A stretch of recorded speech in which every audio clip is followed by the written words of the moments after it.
Bonjour à tous. Donc aujourd'hui je vais vous présenter la troisième des 6 vidéos sur cette petite routine d'entraînement que j'ai eue dans le confinement. Donc aujourd'hui je vais vous parler du travail gainage et travail abdominal et lombaire. Euh, donc il n'y a pas eu de choses particulièrement spectaculaires, si ce n'est la base de l'entraînement, c'est-à-dire vraiment la régularité, avec au minimum une séance par jour.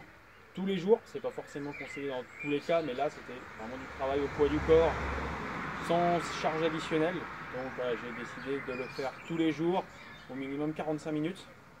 Très souvent, en général au minimum 3 à 4 fois par semaine. C'était aussi les matins à jeun, avant ou après une petite séance cardio. Cardio, je fais à peu près 3 fois par semaine, j'y reviendrai à jeun. Et voilà, le renforcement gainage, souvent 20 à 30 minutes tous les matins à jeun. Et une autre séance dans la journée pour un total qui, pratiquement aucune journée a été sous les 45 minutes.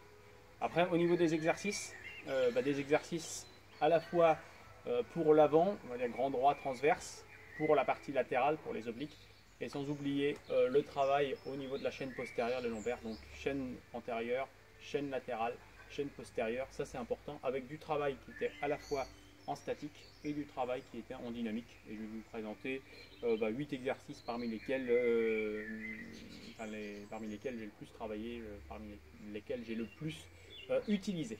Donc, le gainage latéral. Alors en général, j'utilisais mur ou chaise pour avoir un meilleur alignement ici entre épaules, bassin, genoux et chevilles. Voilà, mais au-dessus, plusieurs possibilités. Des fois, charge additionnelle, kettlebell de 6 kg à bout de bras. En mouvement, souvent ici, tout en gardant donc bien l'alignement ici, de ramener le genou supérieur en direction de la poitrine. Aussi un travail avec le bras supérieur qui venait vers l'intérieur du coude qui était au sol. Voilà, des fois en alternant l'un et l'autre pour un temps de maintien 45 secondes, 1 minute, 1 minute 15, 1 minute 30 en fin depuis 2 semaines à peu près, souvent 1 minute 30 quand je le fais tout seul. Partie aussi, toujours pour la partie oblique, un mouvement qui est bien aimé avec de bonnes sensations. J'ai essayé de choisir des mouvements sur lesquels j'avais les meilleures sensations. Ça c'est important, voilà, que chacun trouve un petit peu aussi sa routine. Et ce mouvement ici, de venir en flexion latérale. On peut aussi rajouter un travail en surélevant les jambes, en soulevant les jambes. Meilleure sensation en travaillant vraiment ici, uniquement ce mouvement-là. Toujours en tension continue au niveau des exercices. Je monte bien, temps d'arrêt en haut à chaque fois. Je relâche doucement, sans relâcher complètement, pour que le muscle reste contracté. Un autre mouvement beaucoup utilisé dans cette période-là, les mountain climbers, sur les points à cause de poignets un petit peu fragiles, en venant croiser le plus souvent, de temps en temps dans l'axe, de temps en temps en croisant un peu plus. Les séries 15 de chaque côté. Là, les bras restent vraiment bien alignés, bien à la verticale, pour soulager les épaules et pour vraiment concentrer le travail au niveau des abdominaux. Un mouvement qu'on peut faire rapidement, si on veut aussi améliorer sa condition aérobie. J'avais bien d'autres choses pour l'améliorer. À ce niveau-là, je veux me concentrer vraiment en mouvement lent pour vraiment bien être dans le ressenti du travail abdominal.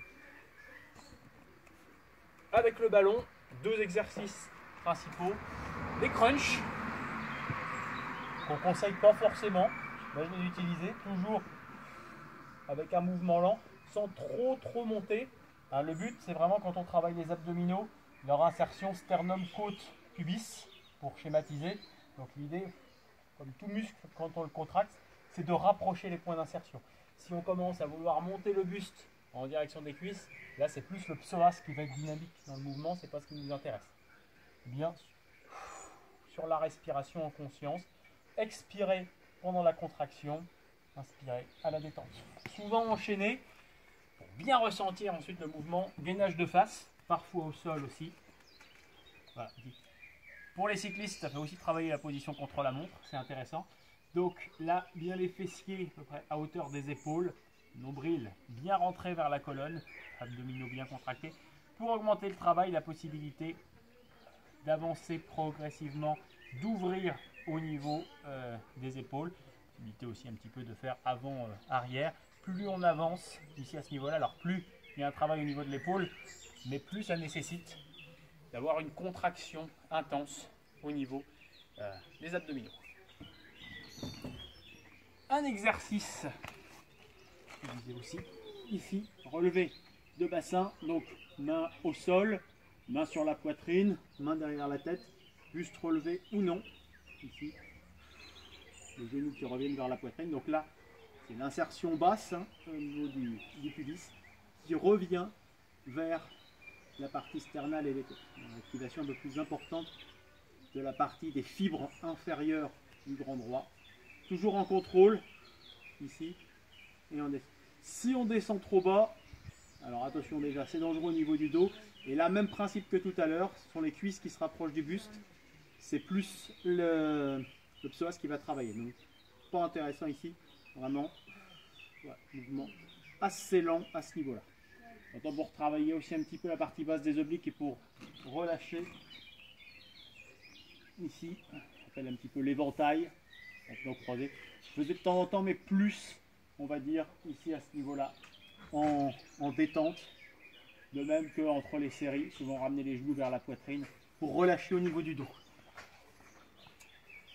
Au niveau du dos, justement, deux exercices principaux utilisés. J'en ai utilisé quelques autres, notamment le Good Morning ou les Superman. Et cet exercice ici à quatre pattes pour travailler les rotateurs au niveau du dos, soit en statique, soit en mouvement. Donc, extension de la main et de la jambe opposée, soit statique, soit mouvement. Et plus pour les fessiers, position ici sur les avant-bras et extension poussée vers le haut, ici, pour travailler les grands fessiers. Fin de séance, étirement, ici, en position de prière. De temps en temps, aussi sur le ballon, le ventre sur le ballon, en enroulé. Donc en général, comment je constitue la séance? Un enchaînement de 3, 4, 5 exercices que je faisais 3 fois, sans aucun temps de pause, 2 enchaînements de ces exercices-là. Voilà, ça c'est les exercices vraiment principaux que j'ai utilisés. Des 8 ou 9, en tout il y en avait peut-être 15 ou 16. Ça c'est vraiment ce que j'ai utilisé le plus souvent. De temps en temps, j'utilisais aussi donc assis sur une chaise, vraiment en bout de chaise, avec les ischions sur la chaise. Le twist, la rotation avec le bâton. J'avoue que voilà, ça peut être très très intéressant pour bien sculpter au niveau des obliques. J'avoue que j'ai eu un petit peu la flemme de l'utiliser, donc je ne l'ai pas fait très très souvent. Voilà, ça c'est ce que j'ai utilisé. Il y a plein de protocoles possibles. C'était le mien.